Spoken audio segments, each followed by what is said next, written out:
Olá pessoal, bem-vindos ao Crescer Pra Quê? E hoje eu vou trazer uma dica de um livro que eu li, nessa quarentena e queria mostrar pra vocês sobre o que esse livro fala e, quem sabe, despertar aí uma vontadezinha de ler esse livro, porque eu gostei bastante.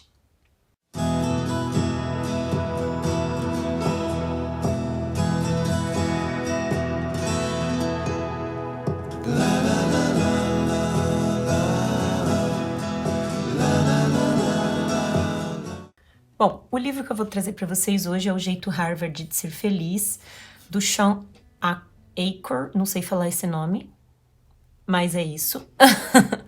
E assim, a ideia não é fazer um resumo do livro, nem pretensão de nada disso, tá?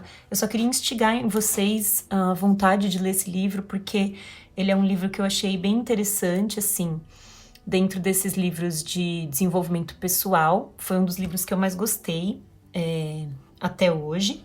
Então eu decidi trazer e mostrar para vocês um pouquinho sobre o que ele fala, para, de repente, se vocês se interessarem, irem atrás desse livro, tá bom? Bom, então o Jeito Harvard de Ser Feliz, ele fala sobre o quê?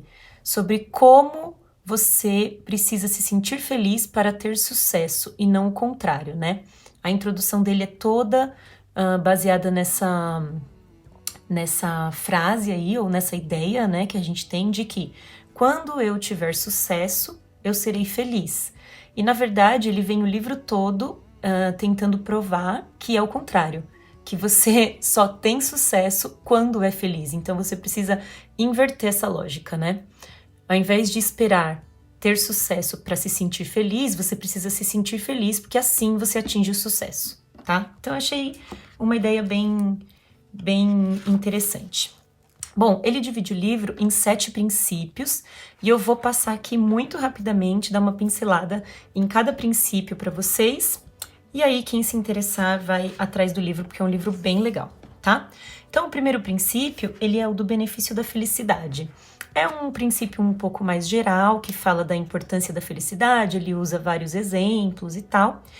E ele vai colocar aqui várias coisas que você pode fazer para se sentir feliz e assim poder ter sucesso. Então, ele coloca a questão da meditação, ele coloca sempre que a gente deve sempre encontrar algo que a gente espera com expectativa, porque isso faz a gente ficar mais feliz. Gestos conscientes de bondade, ou seja, você fazer o bem com consciência realmente de que você está fazendo bem, isso deixa as pessoas felizes. E ele dá vários outros exemplos aqui ao longo do livro de coisas que você pode fazer para se sentir mais feliz, tá? Então, nesse primeiro princípio, o princípio da felicidade. Peraí que eu pulei um aqui. O segundo princípio é o ponto de apoio e a alavanca. Esse princípio, ele fala sobre como a gente precisa mudar o nosso ponto de vista para poder encarar a realidade de uma outra maneira. Então, ele dá esse exemplo, né, da alavanca, que você tem um ponto de apoio, e dependendo de onde esse ponto de apoio da alavanca tá, ela tem mais ou menos altura, mais ou menos força. Então, você tem que mudar o seu ponto de apoio e é basicamente ter uma atitude mental mais positiva, né? O resumo do capítulo, assim, desse princípio, pelo que eu entendi, é isso. Ter uma atitude mental positiva, tá? O princípio 3 é o efeito Tetris. O efeito Tetris é bem engraçado porque ele conta uma história de uma pesquisa das pessoas que ficavam jogando Tetris e aí depois elas queriam ficar encaixando tudo em casa, no mercado, e porque o Tetris, né, ficou na cabeça das pessoas. E aí é bem legal esse capítulo. Ele é um escritor bem engraçado, assim, ele conta umas histórias engraçadas que fica bem fácil, assim, de você dar continuidade. Mas, basicamente, o efeito Tetris é você treinar o seu cérebro para ele ver as coisas boas. Então, ele fala da importância nesse capítulo de você ser grato, de você escrever, né? Escrever um item de gratidão todos os dias, encontrar 3 coisas boas que aconteceram no seu dia.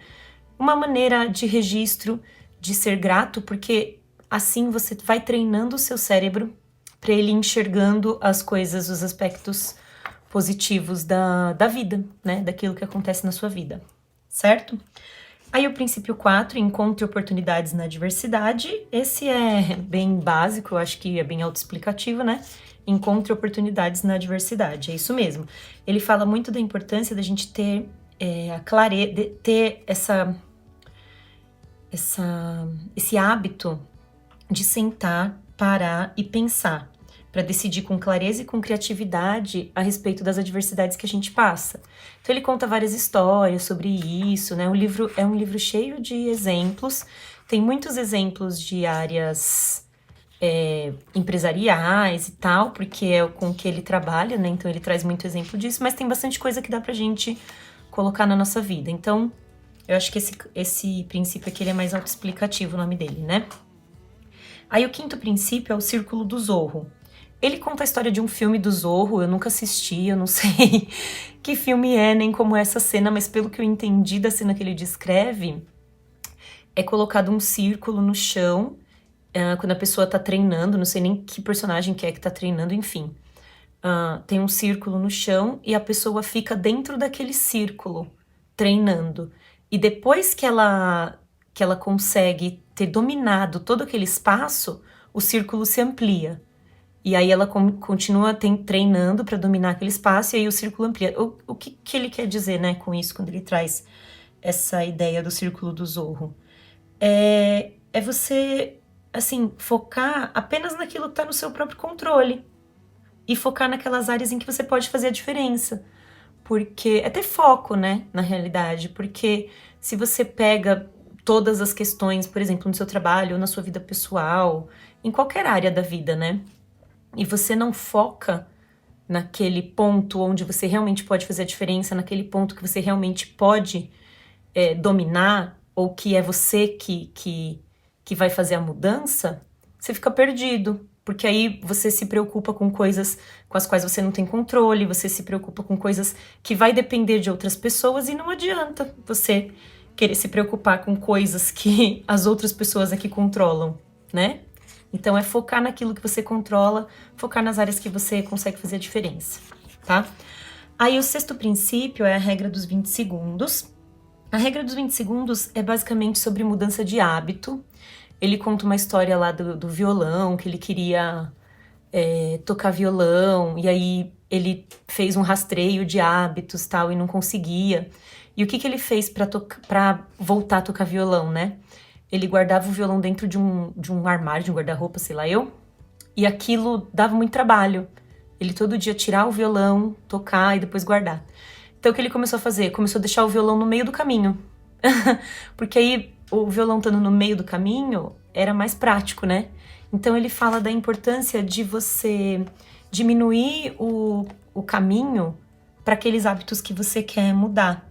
Então ele fala do caminho de menor resistência. Se você quer, por exemplo, você quer começar a correr de manhã, você dorme com a roupa, você já deixa seu tênis do lado da cama, porque aí assim que você levantar você já enfia o tênis, sabe umas coisas assim? Se você deixar o tênis dentro da sapateira, deixar a roupa guardada dentro da gaveta, não sei o quê, vai dar muito trabalho para você acordar, vestir, calçar. Agora, se você acorda já com aquilo pronto, é mais fácil, sabe? Um exemplo. Então, as coisas que você quer mudar, se você quer ler mais, deixar mais os livros à mostra, guardar o celular, porque o meu exemplo básico é esse, assim, né? O celular me atrapalha muito, porque eu gostaria de ler mais, mas às vezes eu perco muito tempo em besteira, em rede social e tal. Então, o que seria um caminho de menor resistência? Deixar os livros mais próximos, né, de mim, dos lugares, os livros que eu quero ler naquele momento, dos lugares onde eu tô na casa, e colocar, por exemplo, o celular para carregar num lugar fechado ou num lugar distante, porque isso aumenta a resistência, entendeu? Para eu pegar o celular e diminuir a resistência para eu pegar o livro. É mais ou menos isso. E aí, o último capítulo é um capítulo muito, muito fofo, que é o princípio do investimento social. O investimento social é basicamente a importância da gente viver em sociedade, né? Como sozinho a gente não consegue fazer nada. Então ele fala da importância de ter famílias, amigos e colegas com quem a gente possa contar. Por quê? Porque essas pessoas com quem a gente pode contar, elas trazem recurso emocional pra gente e acabam deixando a gente mais feliz. Então, basicamente, ele coloca esses 7 princípios de como você consegue desenvolver a sua felicidade, a sua atitude mental positiva, de como você consegue perceber melhor as coisas boas que acontecem no seu dia a dia, e a partir disso você se torna mais desejoso ou mais na prática de ter sucesso, né? Então, eu acho que é bem válido, assim, a leitura desse livro, muito interessante. E também, esse autor tem vários vídeos dele no YouTube. Alguns têm legendado em português, outros não. Mas se vocês ficarem interessados, procurem, porque é um livro bem legal. E eu gostei bastante. E aí, se vocês lerem ou já leram, explica aqui nos comentários, fala aqui nos comentários que eu quero saber, tá bom?